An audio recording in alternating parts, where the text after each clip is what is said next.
All right, good morning, everyone. So I have, I think, about 25 minutes, maybe 30 minutes to prepare a few remarks. If we have some time, I'm happy to take some questions. My understanding is at least a few of you actually want to get into medical school. So I thought, let me think about some practical things to try to relay.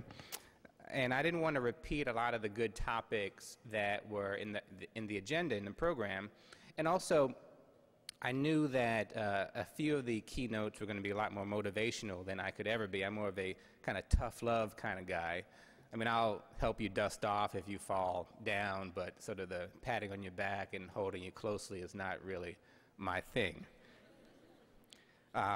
Danielle mentioned, and Jubin, this sort of connection with this small world. I'm actually from the Bronx, from New York.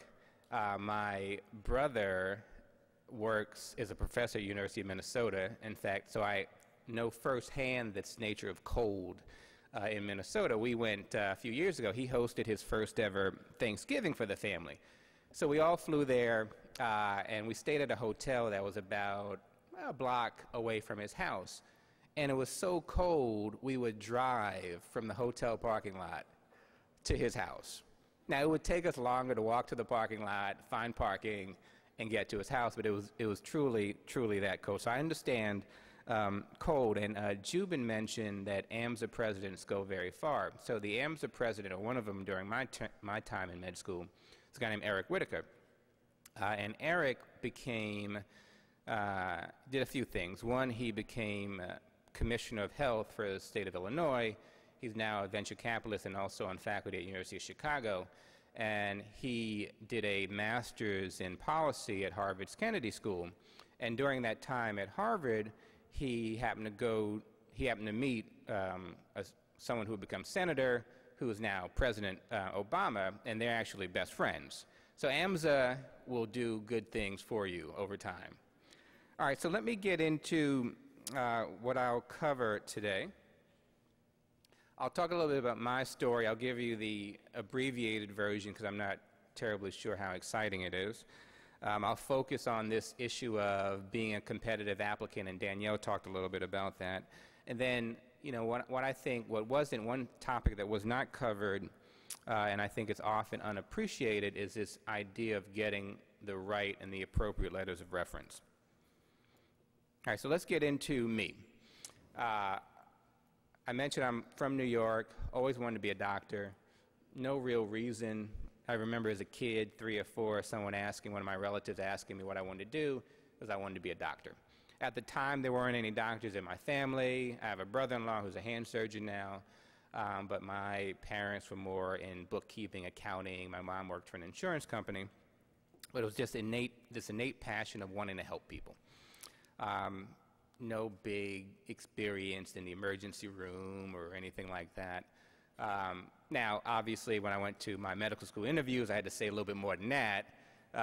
But that was, in essence, the germination, if you will, of my passion.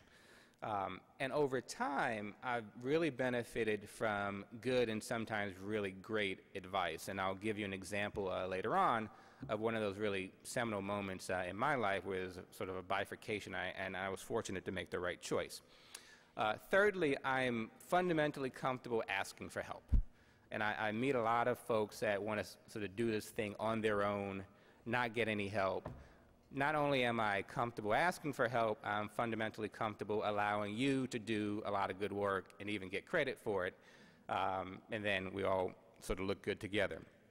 I applied to medical school my senior year in college, which gave me an automatic year to do something else. I ended up deferring for a year, so that gave me 2. I went to Princeton undergrad. I was a psychology major. And I didn't come in thinking I was going to be a psychology major. I came in thinking I was going to be a chemistry major. I was a psychology major, wanted to work. I did an internship at basically the equivalent of J.P. Morgan Chase now in New York when I was a junior in college, and had this interest in business that I was trying to figure out. So I worked for 2 years as an analyst in New York to sort of think through that. I took one course off campus, and that was a function of, there was a disconnect between my desire to pledge a fraternity my sophomore year and doing well in second semester organic chemistry. So I pledged and I didn't do well. I was happy I pledged. I was not terribly happy I didn't do well in Orgo. So I ended up taking that class at a different school. And I've been active in research fairly early on, and that was not really by design. I had a work-study job, or I had to have a work-study job in college, which is a reflection of my parents not being wealthy, and I had to actually help pay for school. So I had a choice of either working in the dining hall, which was probably the majority of the work-study jobs, or looking around for, you know, what I would call a desk job, where I could actually not work terribly hard but still get paid. And I lucked out and got a job in the psychology department as a research assistant to a professor guy named John Darley, who I didn't realize at the time was actually fairly well known. He did some very early research in bystander intervention. So why bystanders help people out who need help, and why they move on. So, and he'd actually, he didn't quite get the Nobel, but he'd won some very prestigious awards. So I applied for the job, was his research assistant, and was pretty fortunate. I went to medical school at Yale in New Haven, and I went to business school at Wharton in Pennsylvania, part of UPenn. And my general passion has been on the business side of healthcare. So Jubin mentioned I've worked at drug companies in the past, and once again, not by design, I was in, and I'm not sure how many people are familiar with New Haven, Connecticut, but it was, I mean, I don't want to offend anyone from New Haven, but to me it was just not the most exciting place to be in the world. So I had an opportunity to spend my first summer during medical school anywhere but New Haven, and I got a job at Merck in their vaccine division, and I ended up actually writing what's called the first commercial paper on a vaccine, which was human papillomavirus vaccine, which became Gardasil. And that experience really changed me. It made me realize that I can be a physician, take care of patients one at a time, still very noble, or go to a place like Merck, launch a drug or help launch a drug that can cure 2 million, 10 million people. And so the opportunity to leverage medicine in that way was pretty exciting, and that prompted me to look at business school. All right, so that's sort of the me story. Let me back up. Between high school and college, I did this summer program called PrEP, and it stood for, it's no longer around, the Pre-Medical Research and Education Program. And it advertised itself as an academic enrichment program. You would, in essence, do some summer study of college-level pre-med classes, most notably calculus and chemistry. And the numbers I have next to those two course names were the scores I got on my first exams. And those weren't like 21 out of 25, that was like 21%. And just to be clear, I know things change, but getting 20s and 30s on exams is not a good thing. So and I'll put it in perspective, I did fairly well in high school. So my high school average, I had a 97 average in high school. And I don't say that to brag, I just say that to put it in perspective. Getting a 21 on an exam was a fundamental sort of blow to my psyche. And I was like, oh man, this is just, something's wrong here. And then I did a little better in calculus. I got a 33 on my first exam, which made me feel a little better, but still not great. All right, so in reality, the design of the PrEP program was to have pre-med struggle now versus later. Now, I'm sure no one in the audience has any bad grades on their transcripts that they're worried about. But the idea for PrEP was to prepare you in advance so you knew the material and you understood the academic rigor that was involved. So for me, my 21 and 33 at the end of the summer, I improved tremendously, and I was getting 50s in chemistry, and I actually ended up passing calculus, a 65. Now, like I said, things still change. Those scores are not good grades. But given that, I had this, and this is when I get into this moment of sort of great advice. One of the professors, a guy named Z.V. Kornblum, was a chemistry professor at Cooper Union for the Advancement of Sciences and Engineering and Science School in New York. And he sat me down at the end of the summer program and said, okay, let's think through what courses you want to take when you get to college. And he knew I was going to Princeton, and he knew the course catalog there. And chemistry classes, there were 3 at the time. There was Chem 201, which was the basic introductory to chemistry, Chem 203, which was intermediate introduction to chemistry, and Chem 205, advanced introduction to chemistry. Now, in light and in the face of my academic performance during the summer, I knew I wanted to be in Chem 205 because that read advanced, right? And that was me. And somehow, over this half-hour conversation, he talked me down from that ledge and said, no, you should really focus on the basic intro chemistry class, don't kill yourself, do well, you'll be fine. Another blow to my ego, but I acquiesced somehow, took the basic intro chem course that all the pre-meds took, and did fine. And I still, once again, you see my academic performance, I still, after that summer of getting brutalized with my grades, was thought, hey, I'm still going to be a chemistry major, I'm still going to work this out. Because as Danielle mentioned, you have this idea that you have to be a science major, and not only that, you have to like major in physical chemistry and like have a double major in nuclear medicine or something, right? So you pile on another pile on your back. So Professor Kornblum made me realize that, you know, chemistry wasn't exactly my passion. It was what I thought I wanted to do, or at least I thought what I needed to do. And as part of my, you know, the broad set of courses you're required to take, I took a psychology course. I found it pretty interesting. I did fairly well. I mean, I got an A in it, and I worked okay, but I didn't work crazy hours. I worked a lot more in my chemistry class, my intro chem class, I did in psych. And so I had a decision. Well, I kind of like psychology. I'm only doing chemistry because I think that's what I need to do. I can get really good grades in psychology. Chemistry, probably not so much the case. So I ended up majoring in psychology. Ended up, I think doing okay. Getting into Yale, which was then and still now, I think, a competitive school. So choosing a major, and to reiterate Danielle's point, you absolutely, fundamentally do not have to be a science major. In fact, if that's not your interest, you should not be a science major. There were lots of pre-meds with me that were either philosophy, econ, politics, psych, sociology majors, all who did well. Now, Danielle touched on this idea of what makes a competitive applicant. And she's absolutely right. There's no one exact answer. But there are some things that have remained consistent over the years, right? Your academic profile, which is a mix of your GPA, your MCAT scores, and this idea of articulating your passion, which is reflected in your letters, or at least your personal statement, your essays. You also articulate your passion in what you decide to volunteer with, you know, in terms of where you take leadership positions. I mean, research experience is sort of, I would say, one of those things that you could do as well. And then references, which is what I'll get into later.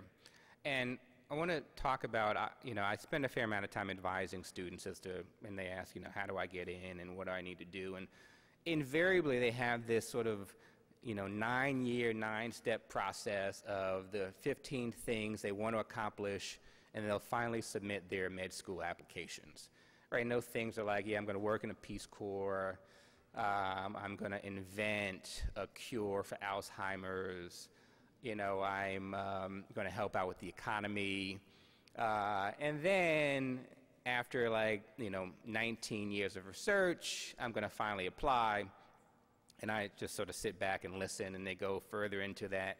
And their big question is, well, Dr. Garrick, in terms of my 19 years of research, should 10 be clinical and 9 be basic science, or should 9 be basic science and 10 clinical? I mean, that's really what they, and I think you get into this frenzy, right, of what's a competitive applicant.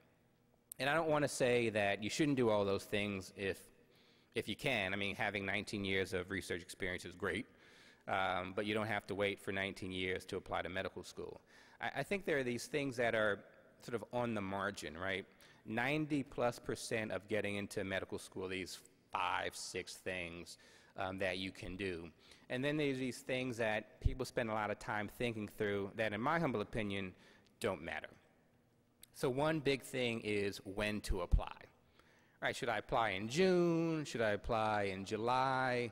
Should I apply on August 8th versus August 28th? You know, because I hear that it's rolling admission and I should apply early.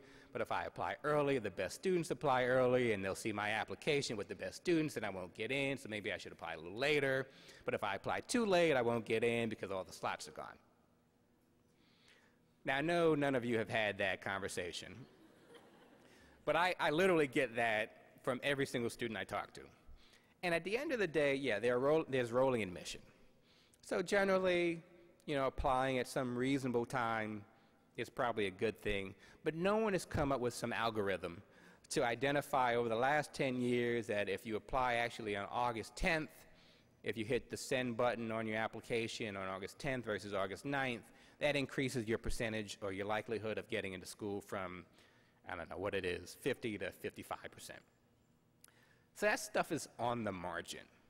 The bulk of it is doing well academically, and if you have a couple missteps, figuring out how to deal with those sort of bad grades on your transcript, explain them away, or do a post-bac, or not, or do well on the MCAT, and just say, and just point to a general sense of academic consistency. All right, but you don't need this 9-year, 15-step plan. All right, so let's get into letters. Now, letters of reference, I think, are often underappreciated. And when I say that, so the average student go to college for 4 years.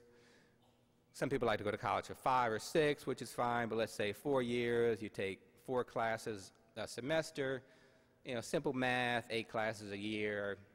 You know, maybe you take 1 or 2 of the same professors. But you'll meet professors, you'll volunteer, you do some research. So you have 32 chances to ask for a letter of reference. And a lot of students approach or leave school and have none. I mean, literally none.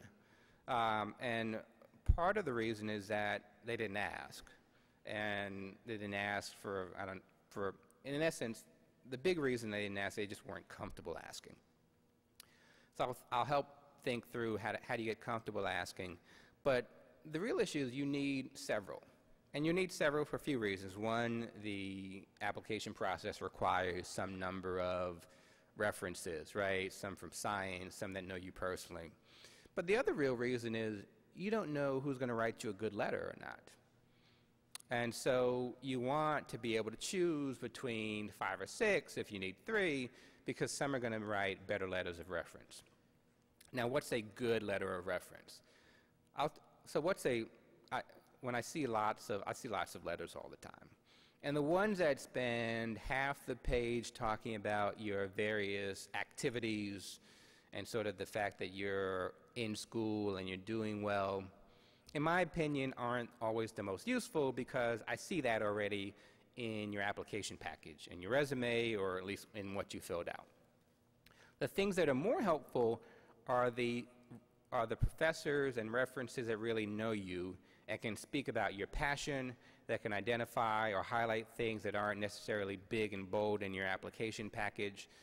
So for instance, so let's take, me as an example.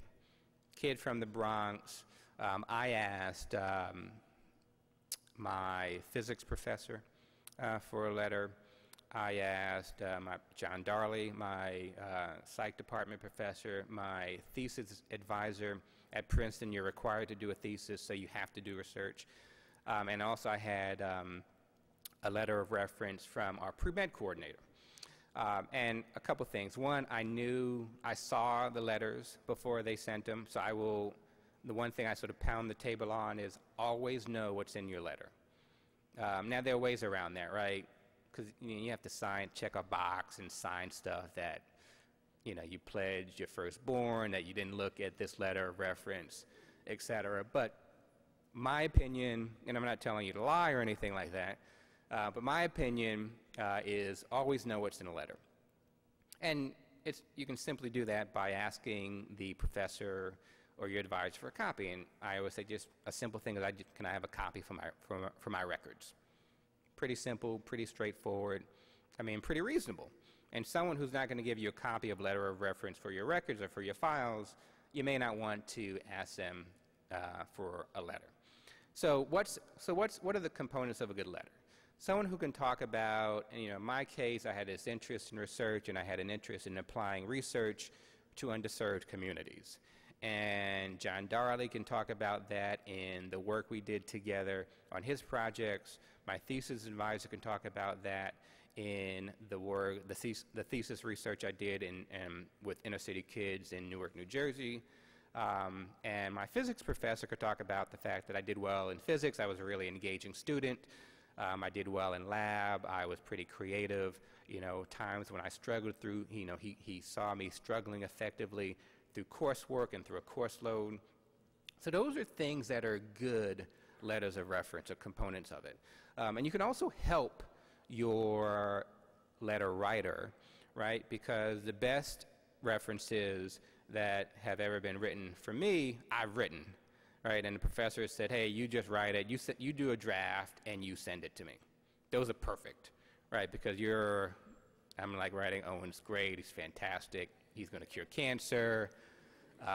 You'd be an idiot if you didn't admit him to your medical school. In fact, he's already gotten into 15s, but he wants to go to yours.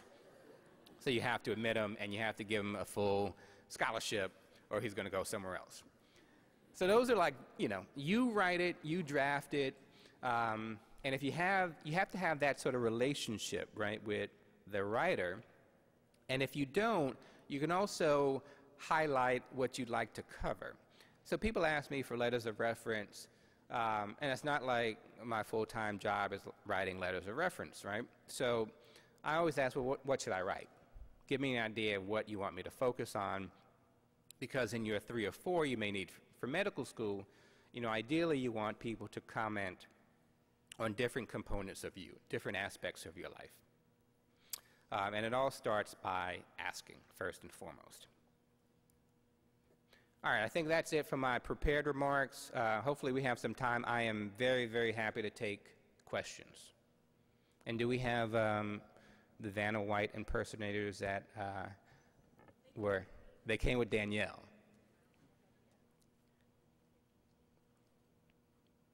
So you can ask me anything about my grades, how you balance personal and family life, etc. Can I just talk?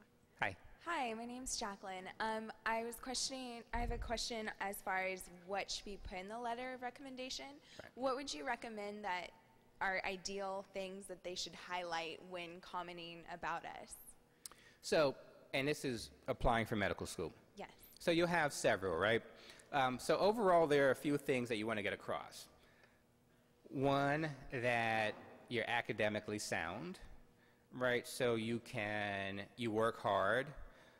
Even if you struggle in a course, a professor or a reference writer can identify, hey, that even when she struggles, because you will struggle in medical school at some point, no matter who you are. Trust me on that. No matter who you are, if you're a biochem major, yeah, the biochem course is going to be easy for you, but pharmacology may not be. All right, and anatomy is not easy for anyone because you have to actually memorize the entire human body, which is just ridiculous in and of itself. But so everyone struggles with anatomy, right? So your academic proficiency in that you can handle workload and how you respond to challenging times, then I would get into the components of your passion, right? So why you want to go to medical school. Now, in your personal statement, you'll highlight that. But what you want your reference writer to highlight is evidence of that. And evidence that may or may not be in your personal statement or may just be one line. So they can talk about their personal interaction with you. So let's say in my case, I was trying to sell the fact that, hey, I actually wanted to work in underserved communities, and my thesis advisor could actually talk about that I was comfortable walking around Newark, New Jersey at night and dealing with kids from underprivileged backgrounds. I had an underprivileged background myself, right? So they can talk through components or the evidence of my passions. And then thirdly, how they know you, right? And how they know you is more than just, this student, Owen Garrick, was enrolled in my Physics 101 class last year. But it's more, I've gotten to know this person over time, even outside of the classroom, we interact. He's continued to interact with me in research projects over the years, so I have a good sense of who this person is, and I'm putting my stamp of approval, whatever that's worth, on this person. So those are some components. Gentleman in the back, or two people over there, would you mind standing up so Dr. Danielle can recognize you?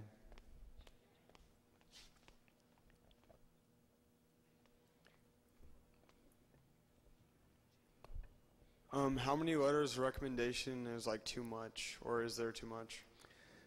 So 35 is probably too much, right? So I'll just back down. So 30 is probably more than enough.